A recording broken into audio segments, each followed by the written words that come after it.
बहुत सारे आप लोगों के मेल आए, तो पूरी क्राइम तक फैमिली को सबसे पहले बधाई, क्योंकि आपका परिवार 9 मिलियन का हो गया, 90 लाख।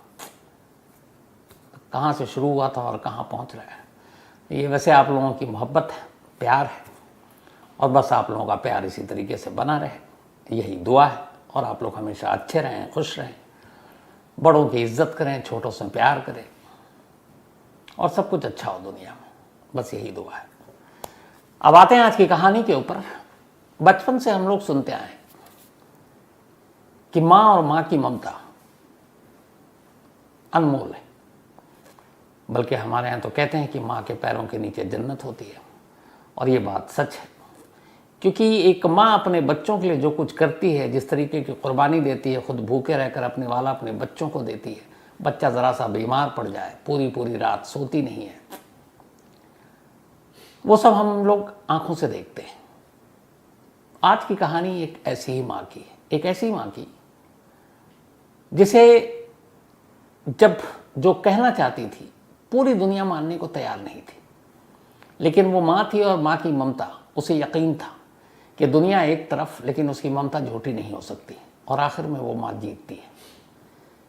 कहानी दिल को कचोटने वाली है। कहानी अमेरिका की है, अमेरिका के पेंसिल्वेनिया की। पेंसिल्वेनिया में एक शहर है फिलाडेल्फिया सिटी। इसी फिलाडेल्फिया की ये कहानी है। बात 1997 की है। इसी फिलाडेल्फिया सिटी में एक फैमिली रहा करती थी। लस गोयस, उम्र करीब 26 साल, और लस की शादी हुई थी पेड्रो वेरा से। तो लस और पेड्रो वेरा, इन दोनों की शादी हुई। शादी के बाद अगले 10 साल तक गृहस्थी बहुत अच्छी चल रही, दोनों खुश थे, खुशहाल थे। जो पेड्रो वेरा थे, इनकी मैकेनिक की एक शॉप थी, बेहतरीन मैकेनिक थे, और आमदनी भी अच्छी थी। तो एक घर इन्होंने लिया था, 2 मंजिला। उसी 2 मंजिला घर में ये पति पत्नी रहते, और धीरे धीरे फिर इनको 2 बच्चे हुए, दोनों बेटे। तो घर गुलजार भी हो गया 2 बेटों से। लेकिन लस को एक बेटी भी चाहिए थी, और उसकी ख्वाहिश थी कि घर में एक बेटी भी हो तो फिर परिवार पूरा हो जाएगा। इत्तेफाक से ऊपर वाले ने सुन ली। 15 दिसंबर, बल्कि 15 कह रहा हूँ, 5 दिसंबर 1997 को लस के घर में एक बेटी पैदा हुई। 5 दिसंबर 1997। 2 बेटे थे, दोनों बेटों की अब उम्र हो गई थी करीब, एक 5 साल, एक 7 साल। और अब उसके बाद लंबी मिन्नतों और दुआओं के बाद लस को एक बेटी हुई। उन्होंने बड़े प्यार से अपनी बेटी का नाम रखा डेलिमार वेरा। डेलिमार वेरा जब पैदा हुई, उसी वक्त उसकी आंखें, उसके गाल, उसके नैन नक्श बहुत खूबसूरत थे। लस को लगा कि उसे ऐसी ही बेटी चाहिए थी। अच्छा, लस के जो दोनों बेटे थे, उनके दोनों बेटों के गालों पे एक जैसे डिंपल पड़ती थी। तो जब ये बेटी हुई तो उसी वक्त उसे लगा कि इसको भी कुछ इसी तरह से डिंपल आएंगे। अब लस भी खुश, लस को खुश देखकर उसका पति वेरा भी खुश। करीब 10 दिन बीत गए। 10 दिन के बाद अब माँ बिल्कुल स्वस्थ थी बेटी को जन्म देने के बाद। तो डेविड वेरा ने अपने, बल्कि फेड्रो वेरा माफ़ कीजिएगा, एक छोटी सी पार्टी रखी घर में बेटी के पैदा होने की खुशी में, और अपने फैमिली मेंबर तमाम क्लोज जो थे और दोस्त, उनको बुलाया। शाम को पार्टी हुई। तारीख थी 15 दिसंबर 1997। रात हुई। अब सारे लोग अपने अपने घरों को चले गए। घरों को जाने के बाद अब इस घर में जो बाकी सामान वामान था पार्टी का, सब समेटने लगे। लस ने अपने दोनों बेटों को कमरे में सुला दिया, और जो 10 दिन पुरानी उसकी बेटी थी, 10 दिन ही हुए थे पैदा हुए, डेलिमार वेरा, उसको फर्स्ट फ्लोर पे ले जाकर, जिस कमरे में वो सोती थी, वहाँ उसने उसको लिटा दिया। अब नीचे आकर वो अपने हस्बैंड और एक और रिलेटिव थे, उनके साथ सारे बर्तन साफ करने लगी। करीब 15 मिनट के बाद अचानक, जब सब ये लोग नीचे थे, सफाई कर रहे थे, अचानक ऊपर से एक शोर या एक धमाके टाइप की आवाज़ सुनाई दी। सब ऊपर भागे। ऊपर भागे तो देखते क्या है कि डेलिमर के कमरे में आग लग चुकी और धुआं उठ रहा, और आग बहुत तेज है। लस की 10 दिन की बेटी उस कमरे के अंदर थी। अपने हाथों से वो 15 मिनट पहले सुला कर आई थी। अब जब कमरे में आग, वो अंदर भागने लगी, उसके पति ने, उसके एक फैमिली फ्रेंड थी, उसने उसको पकड़ कर खींचा, क्योंकि अंदर जाने का मतलब मौत। लेकिन वो चीख रही है अपनी बेटी के लिए, और आग की लपटें इतनी तेज कि अंदर जाने का मौका नहीं। तब तक फायर ब्रिगेड पुलिस को फ़ोन कर दिया गया। रो रो कर बुरा हाल। पुलिस की टीम आती है, फायर ब्रिगेड की टीम आती है, उस कमरे में कुछ नहीं बचता, सब कुछ जलकर खाक। फिर पुलिस जांच करती है तो पाती है कि शॉर्ट सर्किट की वजह से आग लगी। अब लेकिन उस कमरे में उसकी बेटी नहीं मिली, तो फिर पुलिस ने जब छानबीन की तो उस कमरे से कुछ हड्डियां मिली। पुलिस ने उन हड्डियों को देखा और बाकी सीन ऑफ क्राइम देखा। 1 महीने के बाद पुलिस ने केस क्लोज कर दिया। इस आग को एक हादसा बताया, और साथ ही ये कि इस आग में 10 दिन की लस की बेटी डेलीमारा की मौत हो चुकी है। ये खबर और पुलिस की तरफ से कंफर्मेशन आने के बाद अब लस ये बर्दाश्त नहीं कर पाई। उसे यकीन ही नहीं हो रहा है कि उसकी बेटी अब इस दुनिया में नहीं है। अपने आप को कोस भी रही है कि उसने उसको ले जाकर उस वक्त ऊपर कमरे में अकेले क्यों सुलाया। माँ अपने आप को दोष दे रही है, दोषी मान रही है खुद को, लेकिन फिर भी उसे यह है कि नहीं, मेरी बेटी मर नहीं सकती। इतना ऊपर वाला पत्थर दिल नहीं हो सकता कि मेरी बेटी को मुझे दे और 10 दिन के अंदर छीन ले। वो रोती बिलखती चीखती, और अपने पति, तमाम रिश्तेदार जो आते हैं उसको समझाने के लिए, वो उनके ऊपर चीख पड़ती और कहती कि नहीं, मेरी बेटी का मातम मत मनाओ, मेरी बेटी जिंदा है। धीरे धीरे लगा एक बेटी की मौत हुई, माँ के दिल में सदमा है कि शायद समझने और समझाने से वक्त के साथ ये जख्म भर जाएगा, लेकिन ऐसा हुआ नहीं। लज अपनी बेटी को भूलती नहीं, और लगातार कई बार वो पुलिस के पास चली गई कि आप ठीक से जांच कीजिए, मेरी बेटी जिंदा है। पुलिस वाले कहते हैं मैं कैसे करूं, कमरे से हड्डियां मिली है, आग इस तरीके की थी, किसी के बचने की उम्मीद नहीं है। अब पति भी धीरे धीरे परेशान होने लगा। फेड्रो वेरा को लगा कि उसकी बेटी की वजह से उसकी बीवी की दिमागी हालत अब खराब होती जा रही है। अब जब भी वो बेटी की बात करती, दोनों पति पत्नी में झगड़ा शुरू हो जाता। धीरे धीरे ये झगड़ा और बेटी की मौत की ये जो उसके दिल दिमाग में बैठ गई थी एक माँ के, रिश्ते इतने खराब हुए कि फेड्रो वेरा ने अपनी पत्नी को तलाक दे दिया। लस के ऊपर वैसे ही गम का पहाड़ था, लेकिन अब उसे लगा कि इसकी दिमागी हालत ठीक नहीं है, ये अपनी बेटी की इस मौत के सदमे से उबर नहीं पा रही, और उसकी वजह से बहुत सारी चीज़ें घर में हो रही हैं। तो इन चीज़ों को दूर करने के लिए उसने अपनी पत्नी को तलाक दे दिया। तलाक के बाद अब वो अपना अलग रहने लगा, लेकिन लज अब भी अपने दोनों बेटों के साथ रह रही है, और पति उसका आता भी। और उसके पति के जो रिलेटिव थे, माँ बाप, पेरेंट्स, भाई बहन, उन सब के साथ भी रिश्ते बहुत अच्छे थे। मतलब बेशक पति पत्नी में डिवोर्स हो गया, लेकिन दोनों फैमिली में मोहब्बत उतनी ही थी। वो लोग भी आते, उसके दोनों बेटियों के दादा दादी भी आते, घर में मिलते, बल्कि खुद वेरा भी आता, उसका हस्बैंड पेड्रो का, वो भी मिलता। एक दोस्त की तरह थे, लेकिन डिवोर्स हो चुका था। धीरे धीरे वक्त बीता, 6 साल बीत गए। 1997 का ये इंसिडेंट था, और उसके बाद 6 साल बीत जाते हैं। बिल्कुल 2004 की शुरुआत, जनवरी का महीना, 24 जनवरी की तारीख, साल 2004। अब भी तमाम इस बीते वक्त के बावजूद एक माँ की ममता कम नहीं हुई। लज अब भी अपनी बेटी को वैसे ही याद करती, डेलीमार को, और अब भी उसे कहीं ना कहीं उम्मीद थी कि उसकी बेटी लौटेगी ज़रूर। वो जहाँ जाती, किसी बच्ची को देखती, उसमें उसकी बच्ची नजर आती। घर वालों को भी ये पता था कि वो भूला नहीं पाई है, वो भी वक्त के साथ उन्होंने समझौता कर लिया। 24 जनवरी 2004 को एक कॉमन फ्रेंड जो लस की भी थी और उसके हस्बैंड पेड्रो वेरा की, उनके घर में एक बर्थडे पार्टी थी। उस बर्थडे पार्टी में लस को जाना था, क्योंकि उसके इन लॉस के रिलेटिव थे क्लोज, वो पहुंच गई। अब वहाँ सारे लोग बर्थडे पार्टी एंजॉय कर रहे हैं, लेकिन लस खामोश, उदास, क्योंकि अब भी वो खुशी कोई नहीं मना पा रही थी। भीड़ में भी होती तो तन्हा होती।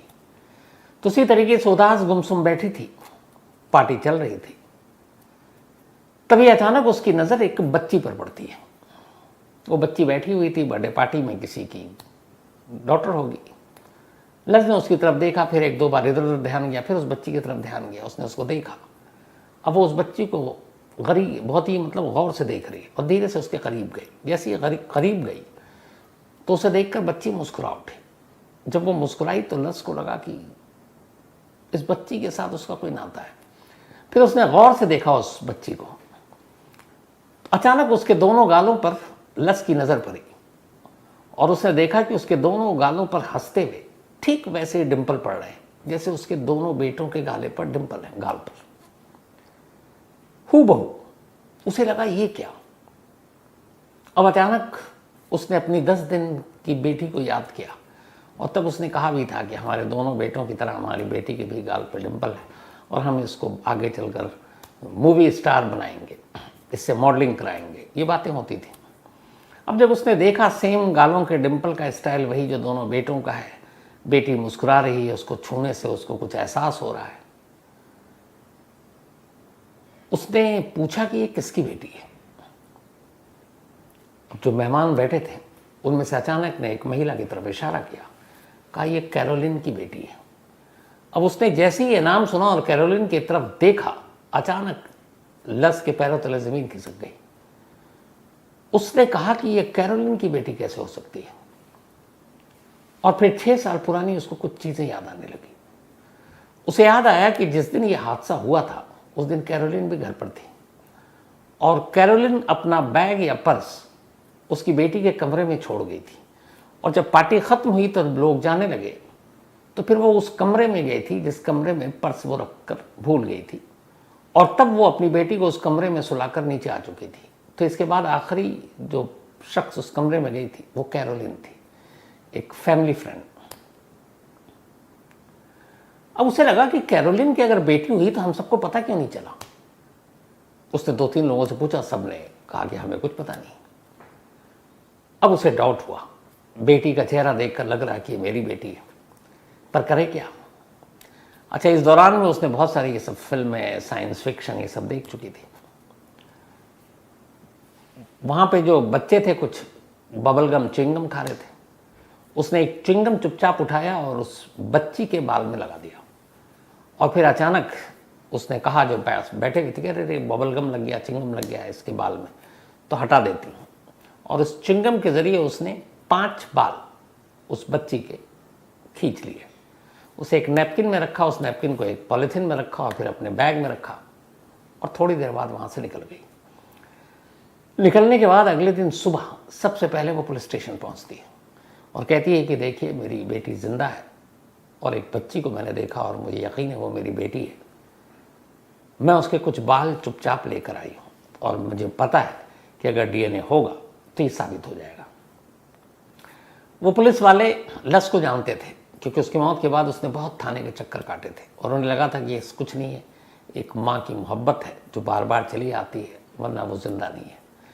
जब पुलिस वालों ने सुना, उन्होंने कहा कि हम आपकी मदद नहीं कर सकते, डीएनए किसी का यूं ही हम नहीं करवा सकते जब तक इसके लिए कोई हमारे पास सबूत ना हो, कोई ऊपरी आदेश ना हो।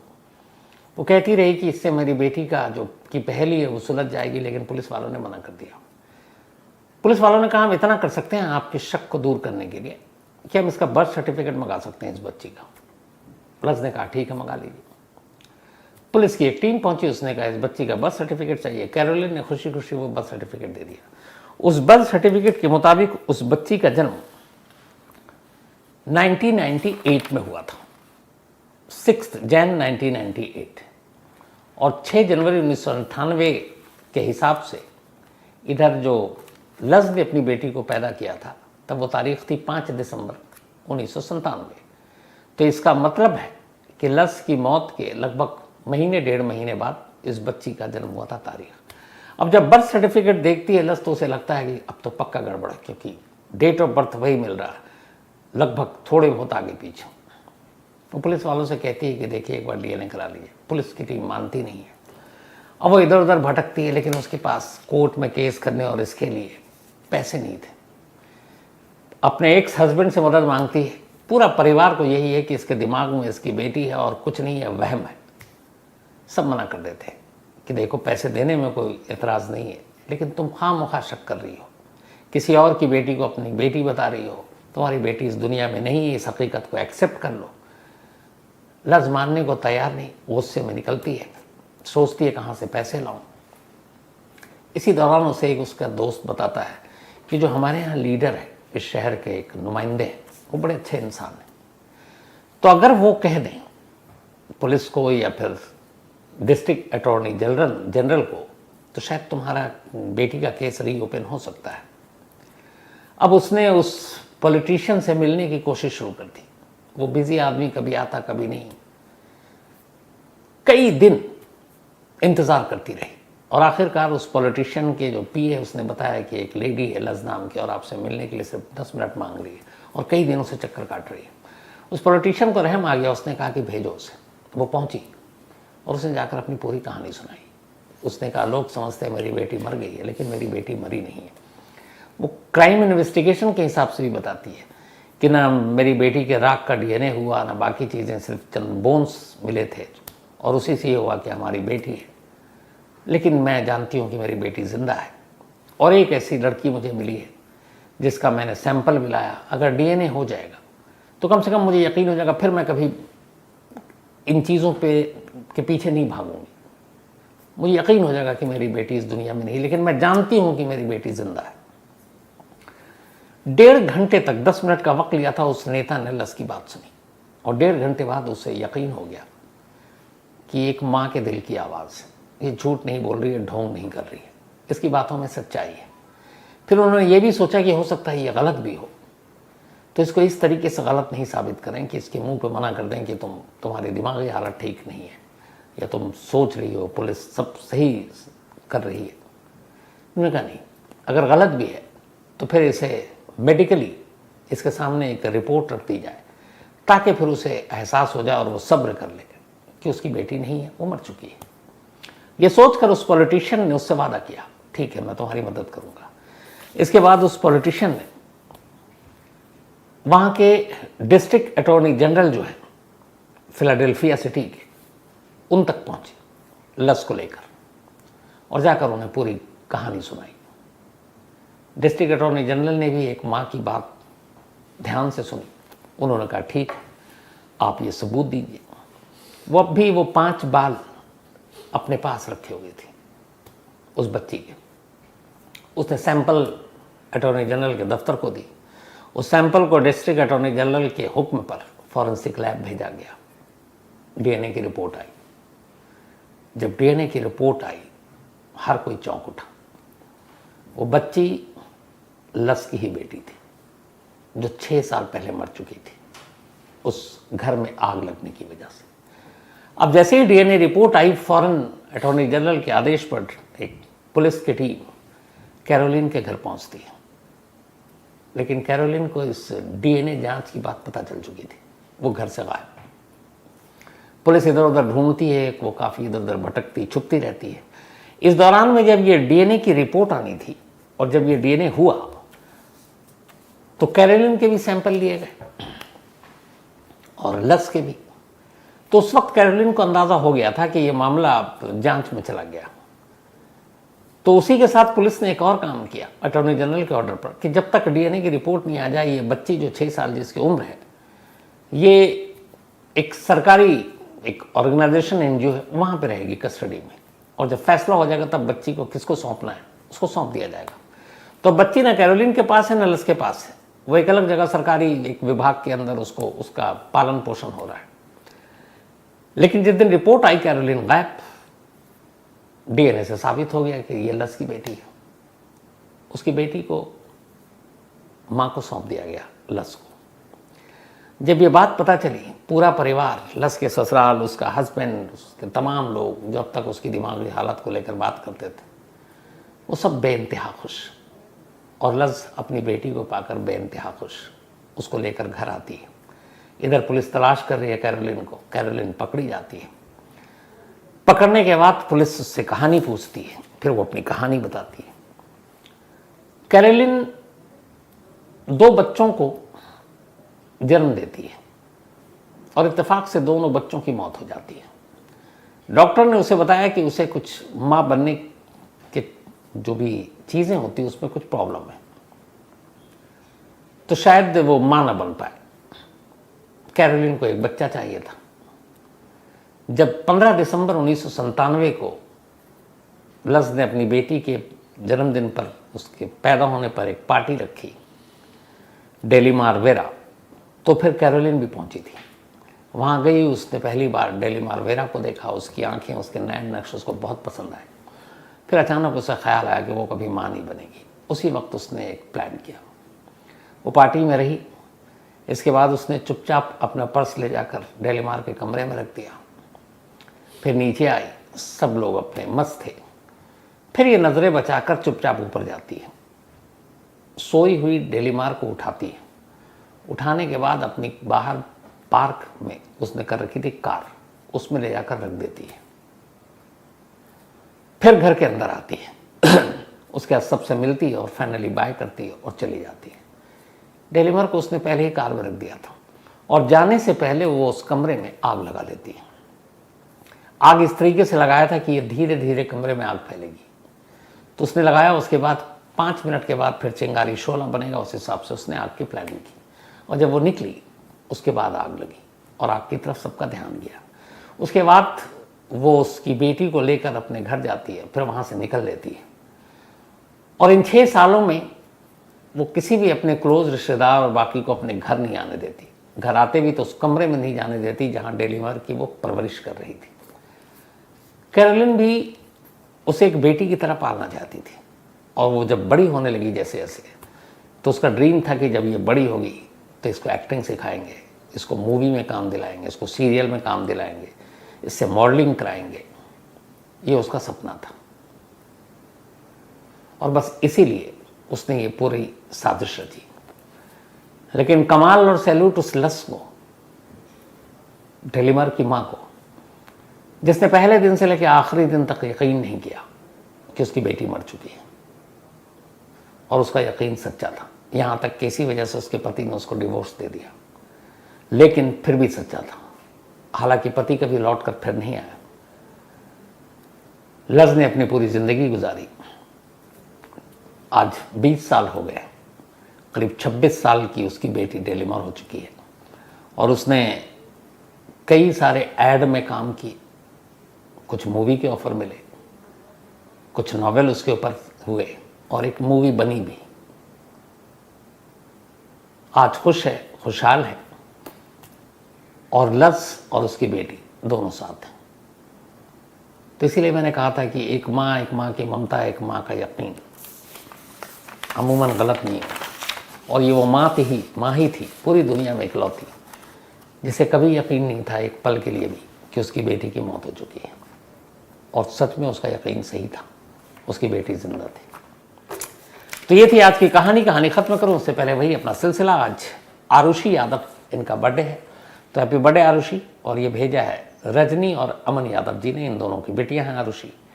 नमिता, इनका भी आज जन्मदिन है, तो हैप्पी बर्थडे नमिता जी। और ये भेजा है रोहन प्रांजपे ने, रोहन जी की वाइफ नमिता है। साथ ही अंजनी अवारे, इनका भी जन्मदिन है, तो हैप्पी बर्थडे अंजनी। और ये ओगनेल अवारे जी की पत्नी है। साथ ही अजय यादव का भी आज जन्मदिन है, तो हैप्पी बर्थडे अजय। और ये भेजा ध्रुव यादव ने है। धनुष वाघ, इनका भी आज जन्मदिन है, तो हैप्पी बर्थडे धनुष। और भेजा है शरद ने। इसके अलावा प्रियांशु पॉल, इनका भी जन्मदिन है, हैप्पी बर्थडे प्रियांशु। और भेजा है ये सरस्वती और शुभांकर पॉल ने, दोनों के बेटे हैं प्रियांशु। सीमा रानी दास का भी आज जन्मदिन है, तो हैप्पी बर्थडे सीमा जी। और ये भेजा है रोहित साहा ने। इसके अलावा मुकुंद भारतीय, थैंक यू सो मच। बहुत सारे लोगों ने 9 मिलियन के लिए किया, तो थैंक यू आपका भी, पूरी क्राइम फैमिली का भी। शुरू में ही मैं आप लोगों को इसके लिए शुक्रिया भी अदा कर चुका हूँ। इसके अलावा प्रतुष मिश्रा, प्रतुष मिश्रा ने लिखा कि क्या आपने स्कूप सीरियल देखा और उसमें जो रिपोर्टर के बारे में दिखाया गया कि रिपोर्टर अपने टिप या सोर्स के बारे में नहीं बताते हैं, क्या यह सच है? बिल्कुल सच है। एक रिपोर्टर को फोर्स भी नहीं कर सकते, कानून भी नहीं, अदालत भी नहीं, कि मेरी इस स्टोरी का सोर्स क्या है, कौन है। ये बाकायदा है, कई ऐसे फैसले आए कोर्ट के। क्यों? इसलिए कि फिर उस सोर्स की भी जान को खतरा हो सकता है। तो रिपोर्टर, एक अच्छा रिपोर्टर कभी अपना सोर्स नहीं बताता, ये फैक्ट है। और ये क्योंकि ट्रस्ट का गेम होता है। अगर उसे पता चल गया कि आप कभी फंस गए या आपके ऊपर आफत और शामत आ गई और आपने मुंह खोल दिया, तो कभी कोई आपका सोर्स बनेगा नहीं, आपको स्टोरी देगा। तो सोर्स वो होता है जिसे पता है कि ये इसकी जान भी चली जाए तो भी ये मुंह नहीं खोलेगा, तो फिर ऐसे लोग सोर्स बनते हैं। इसके अलावा आनंद मानकपुरी, इन्होंने कहानी की फरमाइश की है। साथ ही स्वाति रोशन जी रायपुर में एक स्कूल में टीचर हैं, और इन्होंने पूछा है, बल्कि किसी बच्चे ने इनके स्कूल में इनसे पूछ लिया था कि मीडिया जो है वो आम लोगों की रोज़मर्रा से या उनसे जुड़े हुए मसले और प्रॉब्लम की स्टोरीज क्यों नहीं दिखाती, और जो बेकार की चीज़ें हैं या बड़े बड़े शहरों की बड़े बड़े स्कैंडल, बड़ी बड़ी शादियां जैसे अभी अंबानी फैमिली में हुई, इन्हीं सब चीज़ों को या कायदे से कहे खुलकर तो इन्हीं तमाशों को ज़्यादा क्यों दिखाती है, वजह क्या आखिर मीडिया का ऐसा करने का। तो स्वाति रोशन जी ने कहा था कि आपसे ईमानदारी की जवाब की उम्मीद रखती हूँ, तो बहुत ईमानदारी से मैं आपको स्वाति जी और आपके स्टूडेंट्स को यही कहना चाहूँगा, सब टीआरपी का खेल होता है। एक छोटे शहर में एक छोटी अननोन स्टोरी जिसे कोई जानता नहीं हो, जहाँ कोई रीच नहीं, यहाँ की टीआरपी नहीं, जहाँ किसी बड़ी कंपनी का ऐड आ भी जाए तो उस गांव में उस प्रोडक्ट को खरीदने वाला नहीं, तो फिर वहाँ पे क्यों दिखाया जाए। लेकिन यही मीडिया है कि कोई मसाला हो, बड़े घराने के हों, कुछ बड़े घराने में क्राइम हो गया हो, स्कैंडल हो गया हो, आप देखिए लगातार चलेगा। लेकिन किसी गांव में गैंग रेप या रेप हो जाए, कोई भूख से मर जाए, किसी का दाखला नहीं है, नौकरी नहीं है, घर में राशन चूल्हा नहीं है, और वो पूरा फैमिली जो है सामूहिक जान दे दे, ऐसी खबरें के लिए कोई जगह नहीं है नेशनल मीडिया में। शायद ही कभी कभार आ जाए।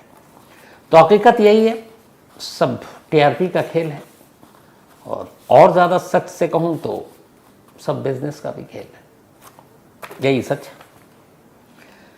प्रतीक ब्रह्मपारकर, इन्होंने कहानी की फरमाइश की है। थैंक यू सो मच प्रतीक भाई मेल के लिए। इसके अलावा अभिषेक कुमार, इन्होंने कहानी की फरमाइश की है। साथ ही रोहित बिस्वा, ये कालिम्पोंग वेस्ट बंगाल से हैं, इन्होंने भी